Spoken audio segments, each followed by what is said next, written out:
Desde los estudios de NTC, la red independiente presenta Noticias 1.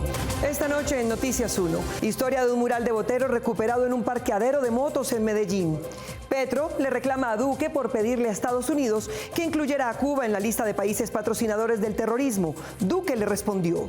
El Centro Democrático y Catherine Miranda pidieron bajarle 10 billones al presupuesto de Petro.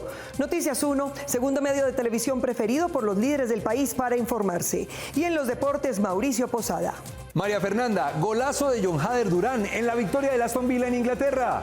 Paliza histórica en el Clásico de Milán, que dejó ganador por goleada al Inter de Cuadrado. Y Sepp Kuss es el virtual campeón de la Vuelta a España, a falta de la etapa de cierre. Aquí está. Esta es la imagen del día, la obra ya inmortal del maestro Fernando Botero, que falleció ayer en Pietrasanta, Italia. Botero, que desde los años 60 mostró su sensibilidad para retratar los personajes colombianos en su particular estilo monumental, llevó su arte pictórico a las más prestigiosas galerías del mundo y sus esculturas a las plazas centrales de Beijing, Londres, París, Nueva York, Hamburgo y otras en los 5 continentes. Al final de su carrera, consciente del elitismo que la pintura encarna en sí misma, resolvió regalar no solo sus más queridas obras, sino también las de otros maestros que estaban en su poder, a 2 museos para que todos los colombianos pudieran verlas. De esta historia hablaremos hoy. ¿Cuáles son los 3 medios que usted más consulta para mantenerse informado? Televisión, Noticias 1, el segundo informativo más consultado de televisión por los líderes de opinión en Colombia. Panel de Opinión 2023. Gracias por elegir la independencia. Por la prensa libre y el derecho que todos ustedes tienen a la verdad, yo soy la Red Independiente. Presenta Noticias 1 con María Fernanda Navia y Mauricio Posada. Bienvenidos, comenzamos. La muerte de un colombiano hoy es noticia de primera página en los principales medios de comunicación del mundo. El maestro Fernando Botero falleció ayer al amanecer en Mónaco, dejando detrás de sí una posición colombiana en la historia universal de las artes plásticas de los siglos XX y XXI.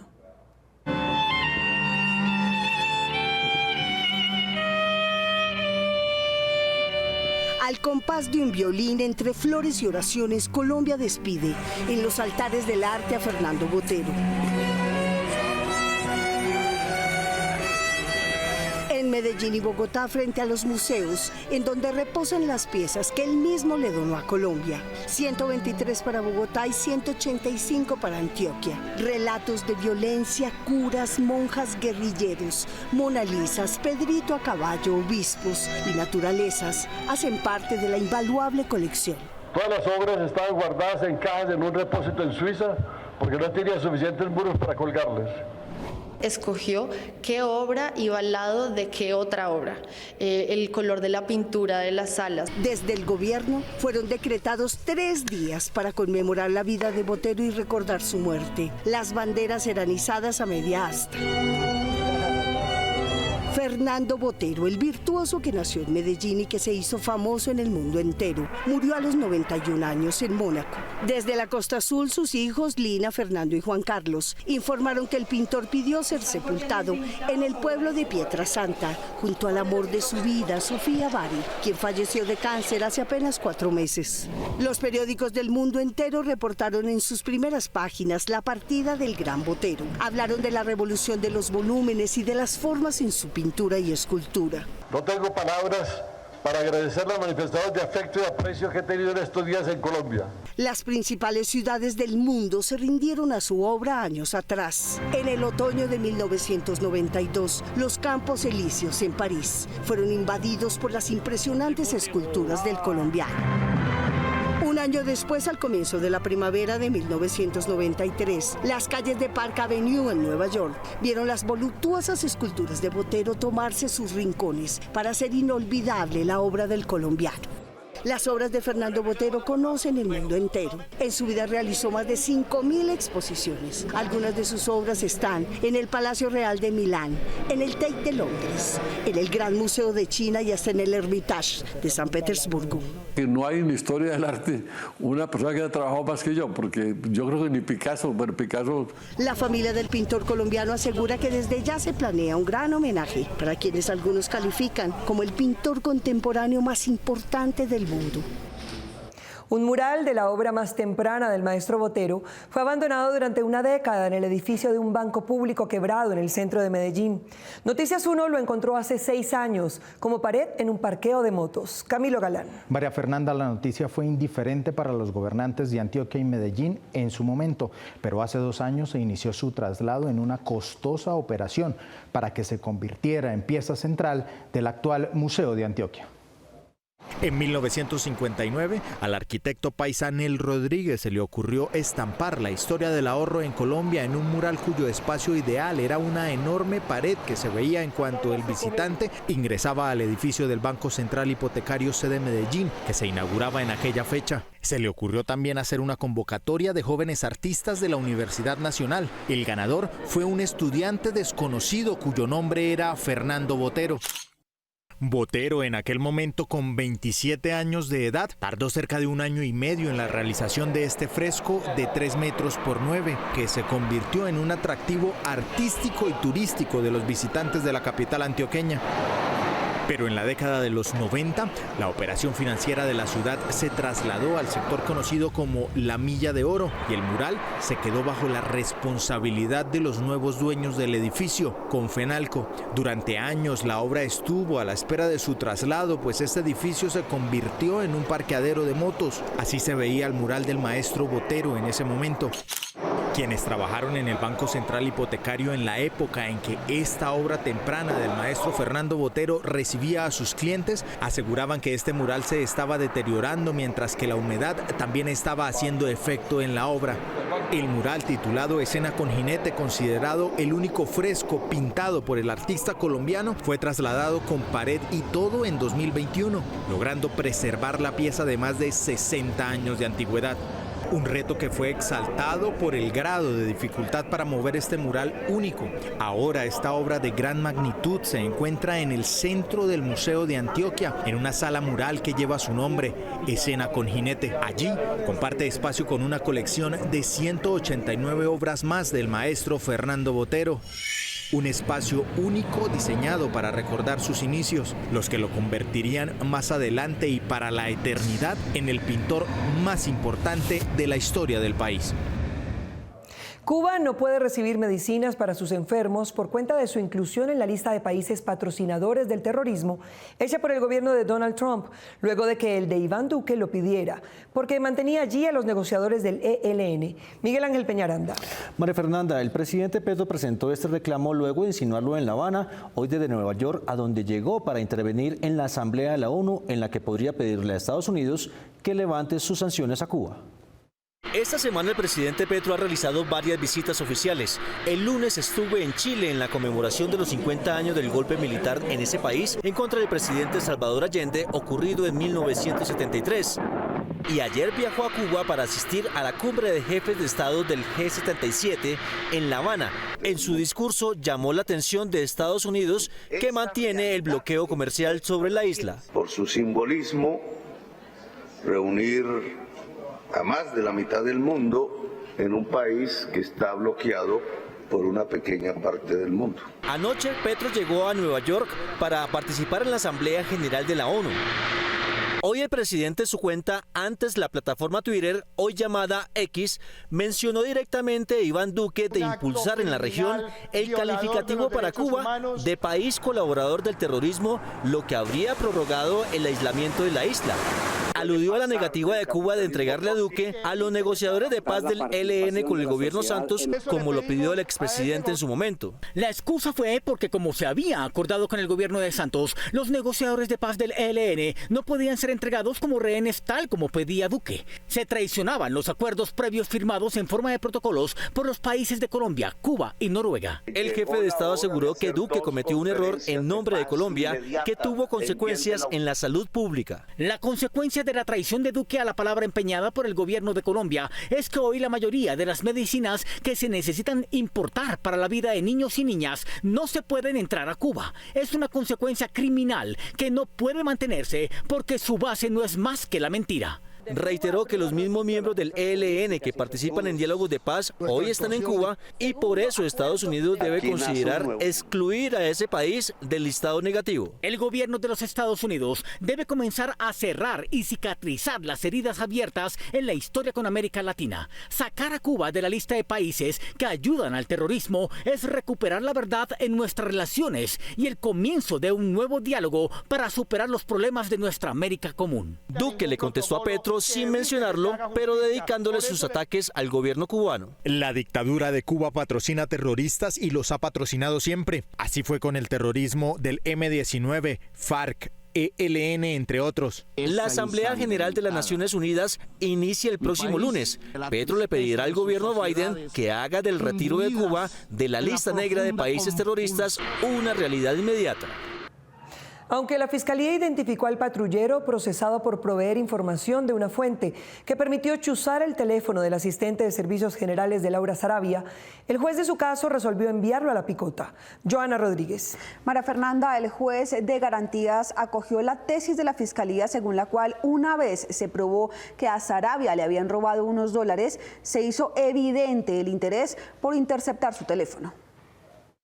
En la audiencia que se realizó el pasado jueves ante el juez 50 de control de garantías en el caso del patrullero de la SIJÍN Freddy Alexander Gómez y la supuesta fuente falsa Rafael Ricardo Santos, en relación al robo en la casa de la jefe de gabinete Laura Sarabia, se resolvió su envío a la cárcel Picota de Bogotá. Y ahí está la prueba. A pesar de los argumentos que entregó el abogado Darío Rendón para que el patrullero Freddy Gómez no fuera a la cárcel, el juez tomó otra decisión. El despacho pues se aparta del concepto del Ministerio Público de la defensa de Freddy Alexander Gómez. El abogado intentó en una intervención de 3 horas convencer al juez y tumbar los argumentos de la Fiscalía. Refutó errores de tipeo en la declaración jurada que el patrullero dio al ente acusador y cuestionó cómo lo identificaron en el documento. Mire, señor juez, cómo identifican a Freddy Alexander Gómez Bustamante con una cédula totalmente diferente. El abogado incluso intentó demostrarle al juez que la supuesta fuente falsa no se registró en la SIJÍN cuando fue a entregar la información sobre el hurto en Bogotá,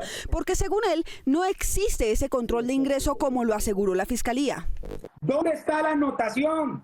¿Dónde está la verificación en el sistema? Mire, señor juez, se le está poniendo una prueba fehaciente que efectivamente no existe el control que está marcando la señora fiscal. El abogado también le dijo al juez que la supuesta fuente falsa sí era creíble, pues ya había trabajado con la policía en otras investigaciones. Sin embargo, para el juez esas pruebas no fueron relevantes. Pues la Fiscalía logró acreditar que a partir del hurto los dólares de la casa Laura Sarabia se hizo evidente el interés de interceptar. Eso sí, el juez aclaró que tanto el patrullero como la supuesta fuente falsa deben ser cuidados por los guardas del IMPEC en la cárcel La Picota. La próxima semana, otro juez informará si los otros policías, 2 de la DIJÍN y 2 de la SIJÍN, van a la cárcel por el escándalo relacionado al robo de dinero y las chuzadas a la niñera Marelvis Mesa. De las licencias del Instituto de Vigilancia de Medicamentos y Alimentos INVIMA depende el 60% de la industria nacional, pero este aún no tiene director y en cambio sí un atraso de meses en sus trámites. La industria y la academia están pidiendo una solución. Marta Olaya. María Fernanda, según el tanque de pensamiento académico, la falta de un titular en el instituto facilita las presiones políticas que pueden contaminar las decisiones científicas que debe tomar la entidad. El INVIMA, encargado de vigilar el cumplimiento de las políticas sanitarias y ejercer control de calidad a más del 60% de la industria del país, como la farmacéutica, cosmética y alimentaria, aún no tiene un director en propiedad. Según académicos y otros sectores, esto significa que no hay quien asuma la toma de decisiones de fondo. Es un requisito fundamental. La industria esperaba que con la llegada del ministro de Salud, Guillermo Jaramillo, se hiciera el nombramiento. Sin embargo, hasta la fecha, la entidad carece de un líder. Genera un nivel de incertidumbre grande en el sector académico, en el sector salud y también entre los empresarios que tienen que vivir en constante contacto con la entidad. Lo que además ha llamado la atención de todos es esa incertidumbre. Aunque la última designación de encargo tras la salida del también director delegado Francisco Rossi en marzo pasado ha durado más de 3 meses en manos de Mariela Pardo, persiste la incertidumbre frente a posibles presiones políticas que puedan afectar el manejo de la entidad. El temor que existe en el sector es que esto haga parte, por un lado, de los problemas de eficiencia en la gestión pública que el gobierno nacional ha mostrado en muchos frentes, y por el otro, de presiones políticas y negociaciones burocráticas que pudieran afectar incluso la entidad en términos de sus decisiones técnicas. La toma de decisiones podría verse afectada en la medida en que no existe un director o directora en propiedad. Pese a que los trámites del INVIMA no se han visto afectados, la industria urge hacer un nombramiento en firme, ya que los funcionarios encargados no pueden hacer propuestas concretas para mejorar el manejo de la entidad. No esperábamos pues que realmente el INVIMA tuviese esta situación de encargos. Desconocemos la razón porque pues no tenemos claridad del por qué. Pero se necesita de carácter urgente que el gobierno nacional, que a nivel del señor presidente y del ministro de Salud, se tome esta decisión de la dirección del INVIMA. Según la industria farmacéutica, aunque siempre ha existido demora en varios trámites que se realizan en el INVIMA, se necesita más personal para ser más eficientes, así como simplificación de procesos, lo cual no será posible sin una cabeza que lidere la entidad. El monto del presupuesto nacional de 2023 fue aprobado en el Congreso luego de un debate singular en el que por primera vez hubo congresistas pidiendo menos plata. El próximo año se gastarán 92 billones en inversión. Gustavo Monge. María Fernanda, la mayor parte vendrá de lo que pueda cobrar la DIAN a los morosos, pero serían 10 billones menos si hubiera tomado vuelo la propuesta de reducción otra vez de la congresista verde Catherine Miranda. Las comisiones económicas de Senado y Cámara aprobaron el monto del presupuesto de la Nación para el año 2024, que asciende a más de 502 billones de pesos, el cual incluye una cartera de morosos de 15 billones que la DIAN aspira a cobrar en 2023. Lo que se ha planteado en términos de recaudo es completamente razonable y creo que el Congreso vio la razonabilidad de ese presupuesto y por eso aprobó el monto. Congresistas expresaron que es un riesgo incluir en el presupuesto los montos a recaudar por parte de la DIAN. Están pensando en unos ingresos como que por arbitrajes jurídicos que logre la Nación ingresen 15 billones. Desde la Dirección de Impuestos y el mismo Congreso respondieron explicando que la entidad se fortaleció para lograr la meta. Estos presupuestos vienen del trabajo conjunto de la DIAN con la Dirección de Presupuesto del Ministerio de Hacienda, con la Dirección de Política Macroeconómica, en general con los miembros del CONFIS que aprueban el marco fiscal de mediano plazo. Con los instrumentos que acabamos de darle en la reforma tributaria, 4 billones adicionales, dientes, personal, planta, en fin, creo que se puede lograr. Inclusive pienso que la ampliación de recaudo de la DIAN puede ser superior. Durante el debate se presentaron proposiciones de reducción de presupuesto, algo inédito en las discusiones en el Congreso. Bueno, yo firmé una proposición de la representante Saray que disminuía en 10 billones el monto y entiendo que había una de la representante Catherine Miranda.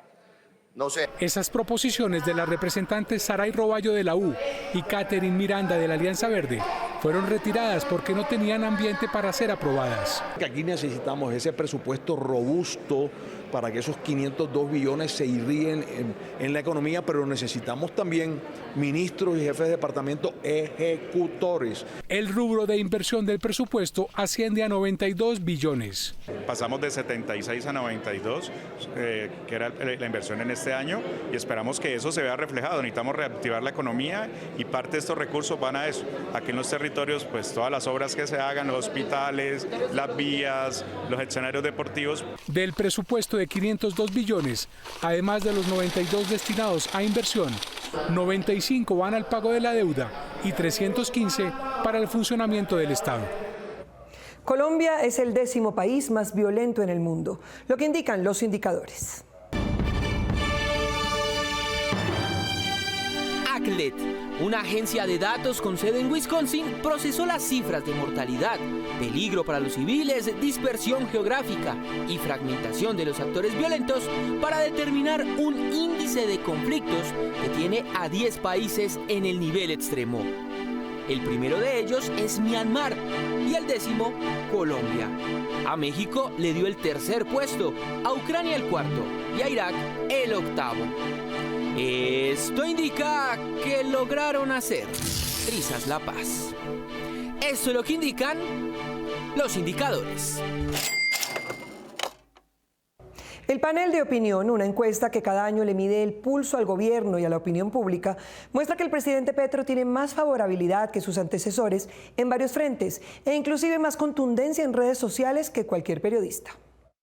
¿Cuáles son los 3 medios que usted más consulta para mantenerse informado? Televisión, Noticias 1, el segundo informativo más consultado de televisión por los líderes de opinión en Colombia. Panel de opinión 2023. Gracias por elegir la independencia. El panel de opinión es un prestigioso sondeo que realiza la firma Cifras y Conceptos hace 15 años para conocer lo que piensan sobre el país y sus personajes, los ejecutivos del sector privado, los altos funcionarios del Estado, los columnistas o directores de medios y, en general, la capa influyente de Colombia. El presidente lo está haciendo bien en el tema económico, el tema social y el tema ambiental. Lo está haciendo mal en el tema de gobernabilidad y desastrosamente en el tema de seguridad. En la versión de este año 2023 hubo varias sorpresas en los resultados. Preguntados los líderes de opinión sobre la imagen que tienen sobre el desempeño del presidente en su primer año de gobierno, Petro salió bien librado, contrario a lo que se creía por las declaraciones públicas de los directivos de los gremios y de la oposición. Comparados los desempeños de los más recientes presidentes de Colombia, a Petro le va bastante bien. En preservación de áreas naturales, Petro les gana en mejor calificación tanto a Duque como a Santos. En relaciones internacionales, Petro supera a Duque por amplio margen, aunque Santos lo supera a él. Y en educación, Petro le gana a Duque y pierde por 1 punto con Santos. Que al presidente Santos le fue bastante bien en los temas de vivienda, en los temas de infraestructura y en relaciones internacionales. El presidente Petro le va bien en los temas de medio ambiente y en el tema de impulso a la paz. Y al presidente Duque no le fue bien el primer año en ningún tema. De manera asombrosa, el presidente Petro es el tuitero más leído del país.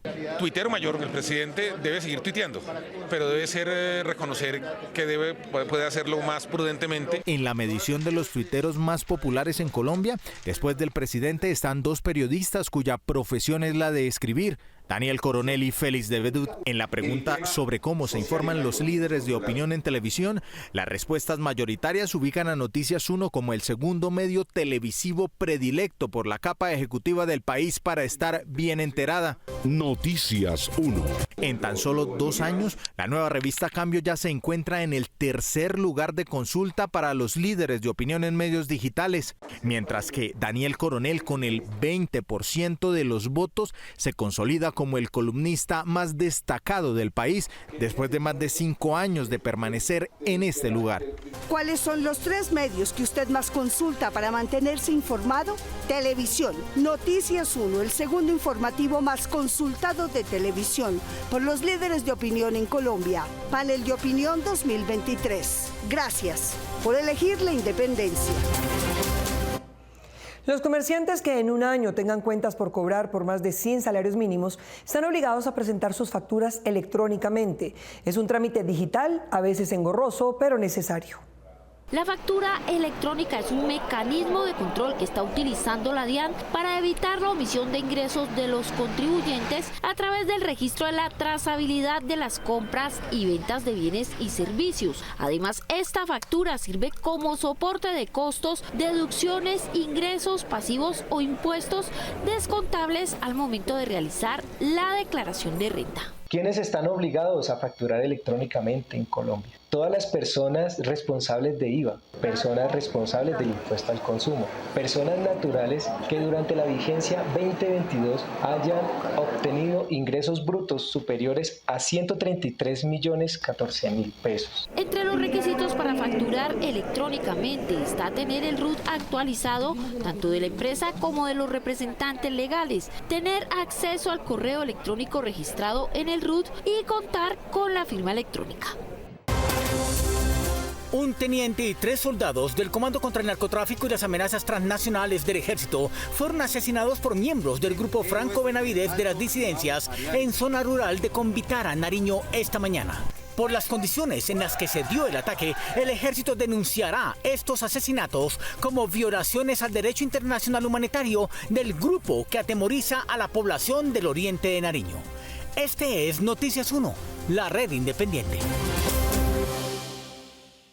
La Fundación Avon y la Secretaría de la Mujer escogieron entre 247 mujeres a las 12 líderes de Medellín por su trabajo con las comunidades y con las mujeres y a las más destacadas en ciencias.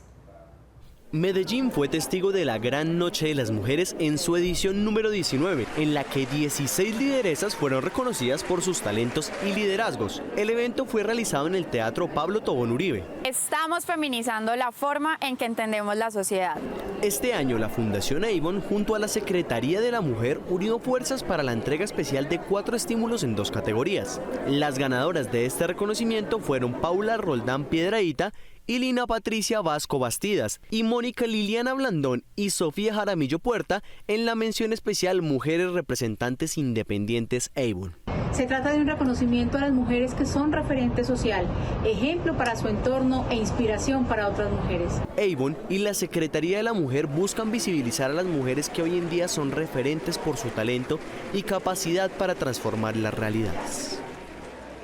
Un pequeño robot con el diseño de un juguete infantil está explorando la superficie lunar en un experimento conjunto con Europa que pretende marcar el futuro de la exploración espacial. En medio de las exploraciones espaciales, Japón lanzó esta semana el satélite Moon Sniper o francotirador lunar, que lleva integrado un robot rayos X inspirado en un juguete infantil que aterrizará en la Luna con el objetivo de observar las regiones más calientes del universo. El módulo lunar llamado SLIM, desarrollado por la Agencia de Exploración Espacial Japonesa con apoyo de la NASA de Europa, está diseñado para demostrar el alunizaje perfecto, es decir, hacer un descenso sin incidentes en un punto escogido por sus controladores sin depender de la gravedad de la Luna ni de la Tierra. La nave japonesa orbitará desde esta semana hasta dentro de 4 meses, durante los cuales sus equipos permitirán estudiar la temperatura espacial y de los extremos más profundos del cosmos. ¿Cuánta proteína es necesaria para generar mejor masa muscular? No se trata de empezar a comer más, sino mejor, y eso incluye también las calorías, los carbohidratos y el ejercicio. El cuerpo humano necesita tener una cantidad de masa muscular superior al 40% en hombres y en mujeres entre el 30 y 40%. De lo contrario, se dificulta realizar actividades.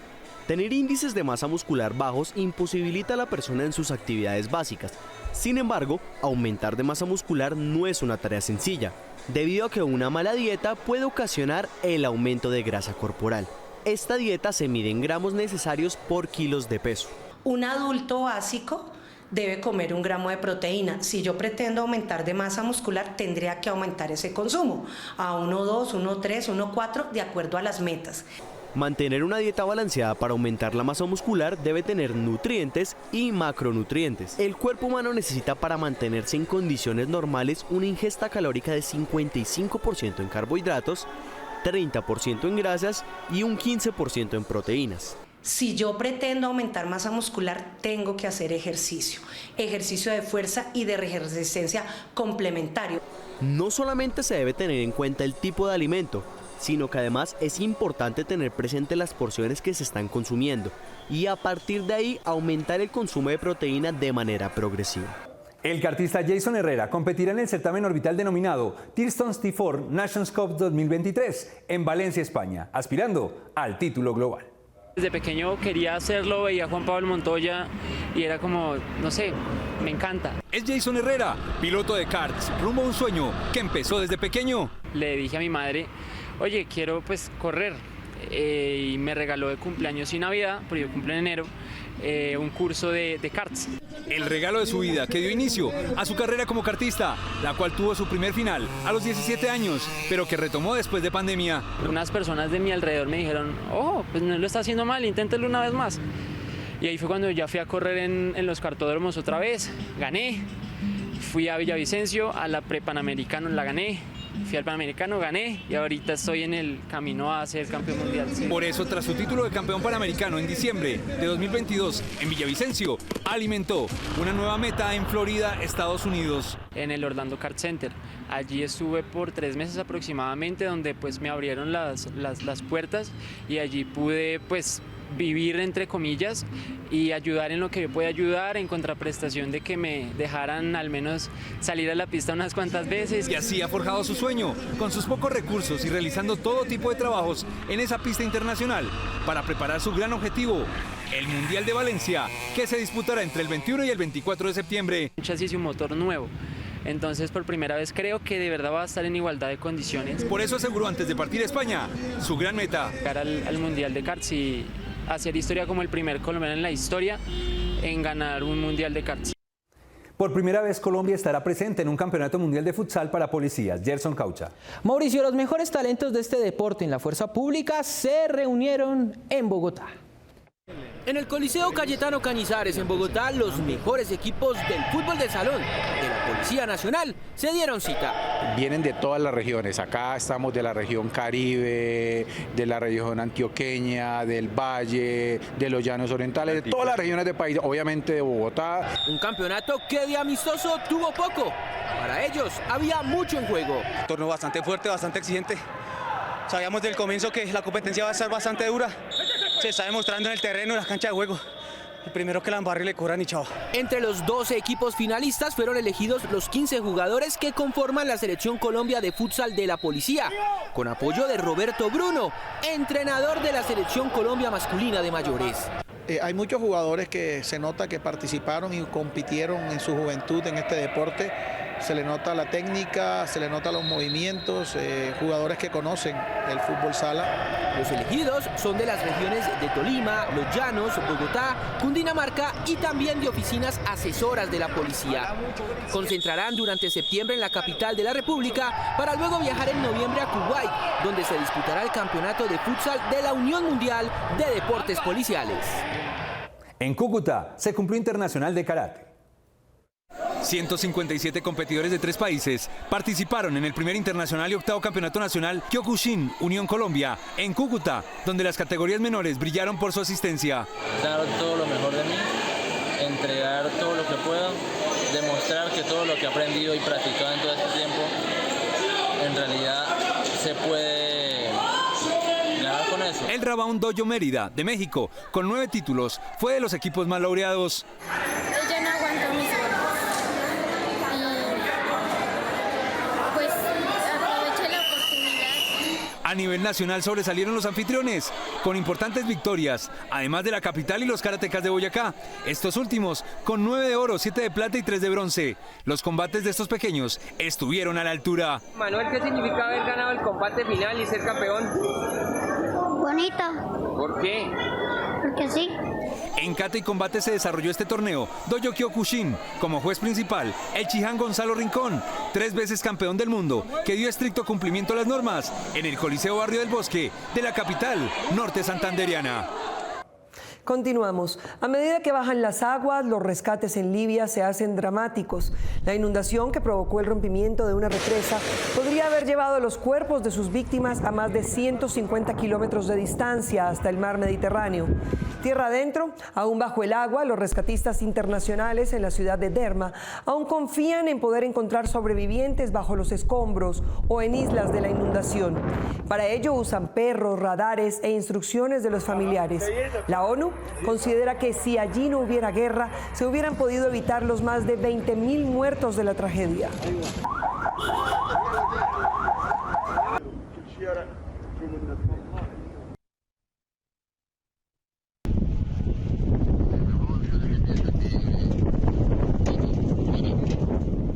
Síganos en nuestras redes sociales, YouTube, Facebook, Instagram y Twitter. Nos vemos en las redes sociales y mañana domingo aquí en Noticias 1 con las mejores noticias del fin de semana. A ustedes gracias por elegir la independencia.